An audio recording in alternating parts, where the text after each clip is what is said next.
Result করছে আমার আমার মান সম্মানটা একদম পুরো ডুবাই দিছে। বাইরে গিয়ে দেখ আমার নিচের পোস্টে চাকরি করে রহিম সাহেবের ছেলে গোল্ডেন এ প্লাস পাইছে, আর তুই এক সাবজেক্টে ফেল। লজ্জায় মাথা কাটা যাচ্ছে আমার। বাবা, আমি তো তোমার আগেই বলছিলাম যে আমি আমার প্যাশন ফলো করতে চাই। আমি তো বলছিলাম যে পড়াশোনা আমার ভালো লাগে না, তুমি তো শোনো নাই। প্যাশন ফলো করবি তা কর না, নিজের টাকায় কর না। আমার টাকায় খেয়ে আমার টাকায় পড়ে এত প্যাশনের কথা মনে আসে কোথা থেকে? সি, লজ্জায় মাথা কাটা যাচ্ছে আমার।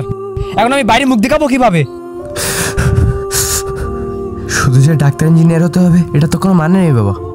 তোমার মতো যদি সাকিব আল হাসানের বাবা ভাবতো যে তার ছেলে ডাক্তার ইঞ্জিনিয়ার হবে, তাহলে আজ বিশ্বসেরাদের কাতারে থাকতো না বাবা।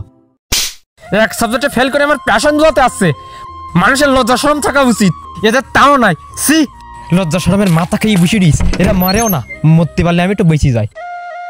তুই এইচএসসি ফেল করেছিস, তুই মরতে পারিস না। তুই মরলেও তো এইচএসসি ফেল করেছিস, থাকাছে না থাকাটাই মরতে পারলে বেঁচে যাই আমি। এটা লজ্জা শরম নয়। তোর মতো ছেলে থাকাছে না থাকাটাই ভালো, মরতে পারলে বেঁচে যাই আমি।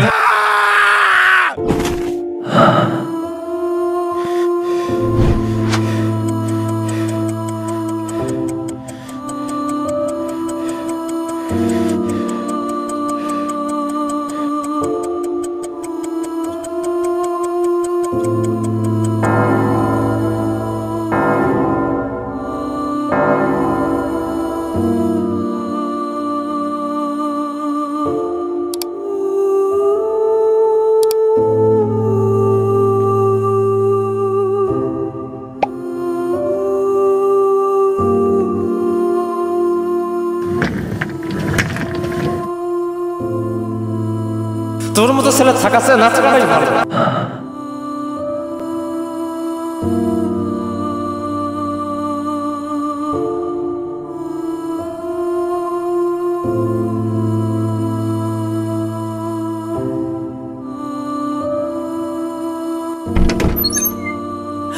রাকিব, হে রাকিব, এ তোর কি হয়েছে বাবা?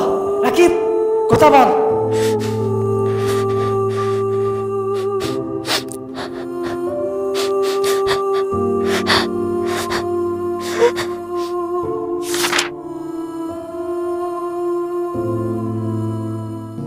আমি আমার পরাজয় মেনে নিয়েছি বাবা, তোমাকে চিন্তামুক্ত করেছি।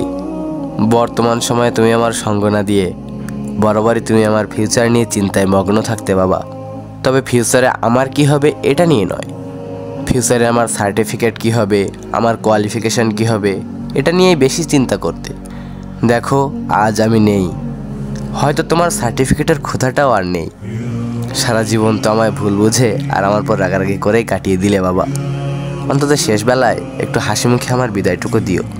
তবে তোমায় একটা কথা বলি, অনেকবার বলতে চেয়েও ঠিকভাবে বলা হয়ে ওঠেনি, অনেক ভালোবাসি তোমায় বাবা।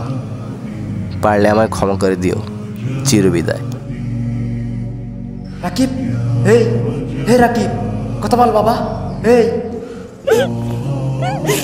একটি সার্টিফিকেট কখনোই কারো যোগ্যতা নির্ধারণ করে না, তাই এটা নিয়ে নিজের সন্তানের উপর প্রেশার ক্রিয়েট করা সম্পূর্ণভাবে বোকামি। আর এর থেকেও বড় বোকামি হচ্ছে একটা সামান্য সার্টিফিকেটের জন্য নিজের মহামূল্যবান জীবন ত্যাগ করা।